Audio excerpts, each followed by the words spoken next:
ওদালগুৰি জিলা ভোজপুৰী যুৱ ছাত্ৰ পৰিষদৰ কাৰ্যালয়ত প্ৰথম বাৰ্ষিক হট পূজা সাংস্কৃতিক অনুষ্ঠান আয়োজিত 2 নৱেম্বৰ ৰবিবাৰে দিনজোৰা কাৰ্যসূচীৰে সদৌ অসম ভোজপুৰী যুৱ ছাত্ৰ পৰিষদ কলাইগাঁও আঞ্চলিক সমিতিৰ উদ্যোগত আৰু ৰাইজৰ সহযোগত ওদালগুৰি জিলা ভোজপুৰী যুৱ ছাত্ৰ পৰিষদৰ কাৰ্যালয়ত প্ৰথম বাৰ্ষিক হট পূজা সাংস্কৃতিক অনুষ্ঠান আয়োজিত হয়। ৰাতিপুৱা 7 বজাত পৰিৱেশ নিকাকৰণৰ পৰা আৰম্ভ কৰি ধৰ্মধ্বজা উত্তোলন, পৰিষদৰ পতাকা উত্তোলন, হট পূজাৰ বেদী পূজন আৰু জুবিনদাৰ শ্ৰদ্ধাঞ্জলি অনুষ্ঠানৰ পিছত ধৰ্মালোচনী সভা অনুষ্ঠিত হয়। আবেলি 2 বজাত নিৰঞ্জন সিংহৰ সভাপতিত্বত মুকলি সভা অনুষ্ঠিত হয়।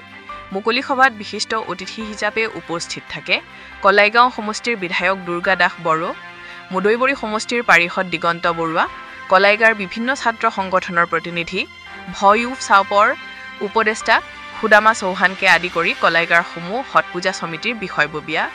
সন্ধিয়া 8 বজাৰ পৰা আৰম্ভ হোৱা সাংস্কৃতিক অনুষ্ঠানত জিলাৰ বিভিন্ন অঞ্চলৰ শিল্পীসকলে অংশগ্ৰহণ কৰে। উদ্যাপনৰ সমিতিৰ সভাপতি কৃষ্ণা চৌহান, সম্পাদক অৰুণ চৌহান, কেশৱ সিং।